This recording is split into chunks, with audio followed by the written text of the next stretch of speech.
असहाबे कहफ जब हज़रत ईसा अलैहिस्सलाम को अल्लाह करीम ने चौथे आसमान पे बुला लिया ना, तो दिकियानूस नाम का एक बादशाह हुआ बनी इसराइल के अंदर, बड़ा जालिम था।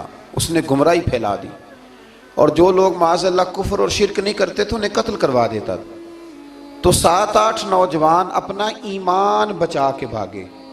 ओहो हो अल्लाह, सारी दुनिया माल बचा के भागती, वो 7-8 नौजवान अपना ईमान बचा के भागे कि ये हमें कहीं कुफर की तरफ ना लौटा दे। तो जाके एक गार के अंदर चले गए, तो एक कुत्ता भी उनके साथ हो गया। उन्हें कुत्ते को बड़े रोड़े मारे कि ये अगर भौंकेगा, आवाज़ निकालेगा तो हम पकड़े जाएंगे, हमने तो छुपना है। पर उसको ना वलियों से प्यार हो गया था। उसने कहा भगाओ जितना मर्जी मुझे, फितरत मेरी है कि मैं भौंकता हूँ, पर जब अल्लाह के वली हों तो फिर मैं अदब करता हूँ। ये कुरानी वाक़या। अच्छा, ये ऐन वो वाक़या है कुरान मजीद का कि जो बहुत सारी चीज़ों पर वैसे ही नास है और बहुत सारी ज़ुबानें वैसे ही गुंग हो जाती। तो वो 6-7 लोग थे, वो चले गए गार के अंदर, जाकर उन्होंने पनाह ले ली। बादशाह को पता चल गया कि गार के अंदर है। अच्छा, अल्लाह की कुदरत, जैसे ही दाखिल हुए इन्हें नींद आ गई,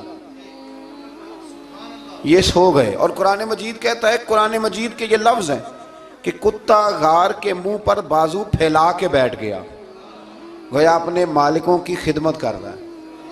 ये देखो ना कि इतना तो उनके अंदर भी कमाल है। अपने ना दोनों बाजू फैला के कुत्ता भी गार पे बैठ गया। इनको नींद आ गई। बादशाह ने पता कराया, कहाँ भाग के गए? तो कहा वो गार के अंदर है। बादशाह कहने लगा कि इनकी सजा ये है कि एक दीवार चुन दो गार के मुंह में, गार कोई बंद कर दो। जिस बंदे की ड्यूटी लगाई ना गार चुनने की, बंदा बड़ा नेक था, इसको दीवार बनाने का जिम्मा दिया। उसने ना दीवार भी बनाई और एक तख्ती पे ना सब के नाम लिखे, और वो तख्ती एक संदूक में रख के वहाँ बंद कर दी। और उसी तरह की एक तख्ती, उसके नीचे लिखा कि एक तख्ती इनके नामों की ना मैं माले खजाना में भी बंद कर रहा हूँ। अल्लाह तबारक व तआला की कुदरत के 300 साल तक सोए रहे। 300 साल के बाद इस तरह हुआ कि हुकूमतें बदल गईं। बैदरूस नाम का एक बादशाह आ गया, वो बड़ा नेक दिल था। उसने हर तरफ हज़रत ईसा अलैहिस्सलाम की शरीयत का फिर से नारा बुलंद किया। अब ना कुछ लोग ऐसे थे जो मुनकर हो गए थे कि मरने के बाद दोबारा कैसे उठेंगे। बादशाह एक दिन हुजरे में गया, जाके दुआ मांगी, या अल्लाह कोई ऐसी बात दिखा जिससे लोगों का ईमान पक्का हो जाए। इस तरह के भी बादशाह हुआ करते थे।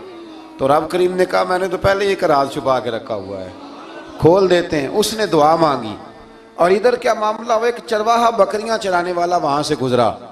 उसने सोचा ये दीवार है, अगर इसका मुंह खोल लूं ना कभी तो मेरी बकरियां यहाँ थोड़ा सा धूप के अंदर सस्ता लिया करेंगी। उस चरवाहे ने क्या किया कि उसने वो दीवार गिराई ताकि मेरी बकरियां अंदर जाया करें। वो दीवार गिराई तो उसने अंदर 6-7 लोग सोए हुए देखे और कुत्ता भी सोया हुआ देखा।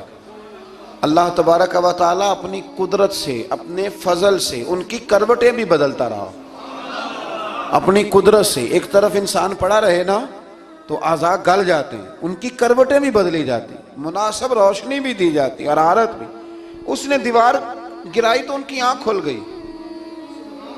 एक दूसरे से कहने लगे आज तो बड़ी गहरी नींद सोए हैं यार, आज तो लंबी नींद ही पूरी कर ली, चलो भूख बड़ी लगी है एक दोस्त को भेजो। ये सारा वाक़या कुरान मजीद में मौजूद है, मैं अपने लफ्ज़ों में बयान कर रहा हूँ। जाओ एक दोस्त को भेजो बाजार से ना खाना ले आए, पैसे वही 300 साल पुरानी करेंसी। वो जब नान भाई की दुकान पे गया ना सामान लेने, उसको पैसे दिए तो नान भाई ने हाथ पकड़ लिया, कहने लगा मियाँ तू किधर से आया, ये कौन से पैसे? उसने कहा पैसे काहे के, मैं भी सोच रहा हूँ कि हालात बदले बदले हैं, सारे हजरत ईसा का कलमा पढ़ रहे हैं, माहौल और है। उसने कहा तेरे हाथ कोई खजाना लग गया है। ये तो हम नाम सुनते थे कि यहाँ को दिकियानूस नाम का बादशाह है, कोई खजाना बता कहाँ से लिए। शोर हुआ, हाकिम शहर तक खबर पहुंची, बादशाह तक पहुंची। उसने बताया कि भाई हम तो दिकियानूस के डर से भागे हैं, कल भागे हैं या आज सवेरे, इतना ज्यादा हमें पता नहीं, कल या आज सवेरे बस ना। इतना सा हमें याद है कि हम गए थे, बहरहाल लोग जमा हो गए, इकट्ठे हो गए, गार तक पहुंचे। अब जो गार के अंदर थे वो पता कहते कहते लगता है हमारा दोस्त पकड़ा गया। अब पकड़ा गया तो अब बंदे जमा हो गए, वो अंदर डर रहे थे, तस्बीह कर रहे थे, अल्लाह को याद कर रहे थे। इधर ये पहुंच गया, जब उन लोगों ने ये जीता जागता रब के फजल का नमूना देखा और बादशाह ने कहा कि ये क्या है, संदूक खोला तो उसके अंदर वो तख्ती लिखी थी कि ये इनके नाम है, ये दिकियानूस से डर के भागे हुए हैं, यहाँ ये सो रहे हैं, और इसी की एक तख्ती मैंने फलां जगह भी दफन किया, वो तख्ती भी वहां से निकल आई।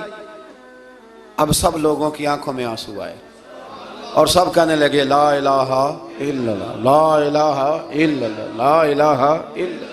सब कहने लगे इन्नल्लाह अला कुल्ली शैइन कदीर।